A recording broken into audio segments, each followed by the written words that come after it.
అస్మద్గురుభ్యో నమః. శ్రీమాత్రే నమః.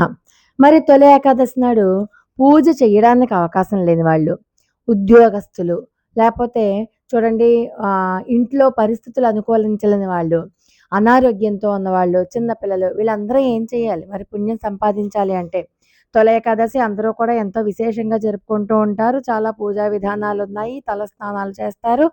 మరి కొంతమంది చక్కగా పూజ కూడా చేసుకుంటారు. ఇలాంటివేమీ చేయలేని వాళ్ళు ఏం చెయ్యాలి? అంటే కొన్ని నియమాలు పాటించడం ద్వారా మీరు కూడా అంత సంపూర్ణమైనటువంటి ఫలితాన్ని పొందొచ్చు. అంతకు మించి మీకు ఒక తొలి ఏకాదశికి ప్రత్యేకంగా చదువుకోవాల్సినటువంటి శ్లోకము, మంత్రము కూడా ఈ వీడియోలో మనం తెలుసుకుందాం. సరే, తొలి ఏకాదశి అంటేనే మనకి పండుగలు మొదలైనందుకు సూచన. ఈ రోజు నుంచి తొలి ఏకాదశి మొదలవుతుంది. అంటే ఈ రోజు నుంచి పండుగలొస్తాయి ప్రతి 10 రోజులకి అని ఒక సూచన. మరి తొలి ఏకాదశి నాడు కొన్ని చేయకూడని పనులు, కొన్ని చేయవలసిన పనులు చేస్తే చాలు అఖండమైనటువంటి పుణ్య ఫలితం ఖచ్చితంగా కలుగుతుంది.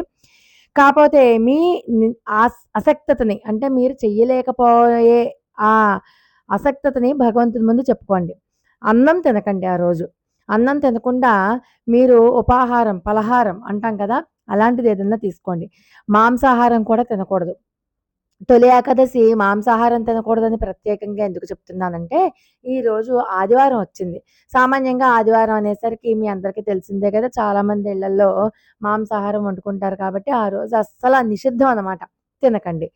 తర్వాత అలాగే వెల్లుల్లి, ఉల్లిపాయ, మద్యము ఇలాగ తామసమైనటువంటి ఆహారాన్ని తినకండి. ఉపవాసం విష్ణువుకి అంకితం చేయబడింది. అయ్యో! నేను చెయ్యలేకపోతున్నానే అని మనసులోనే భావన చేసినంత మాత్రం చేతనే మీకు పుణ్యాన్నిస్తాడు. కానీ ఆహార పదార్థాలు మాత్రం తినకండి.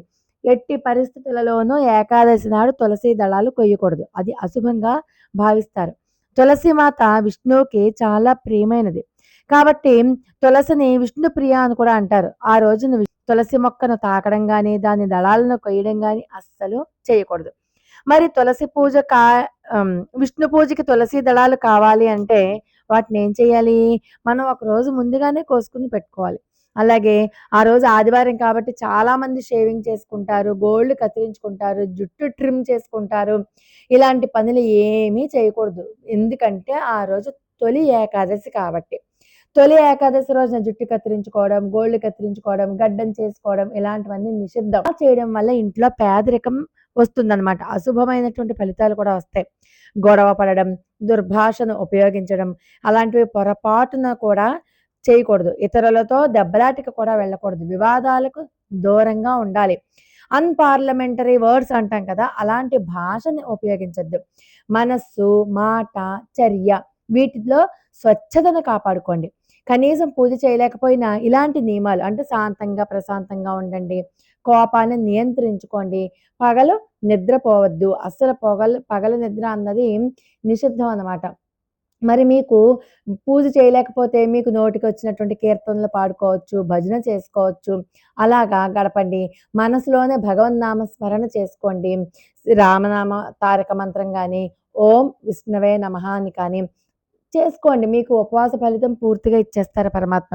దేవాలయానికి వెళ్ళండి. ఆ ఒక్కటి మాత్రం చెయ్యండి. మిగతాదంతా కూడా మీరు మీ పనులన్నీ చేసుకుంటూనే ఇవన్నీ చెయ్యొచ్చు.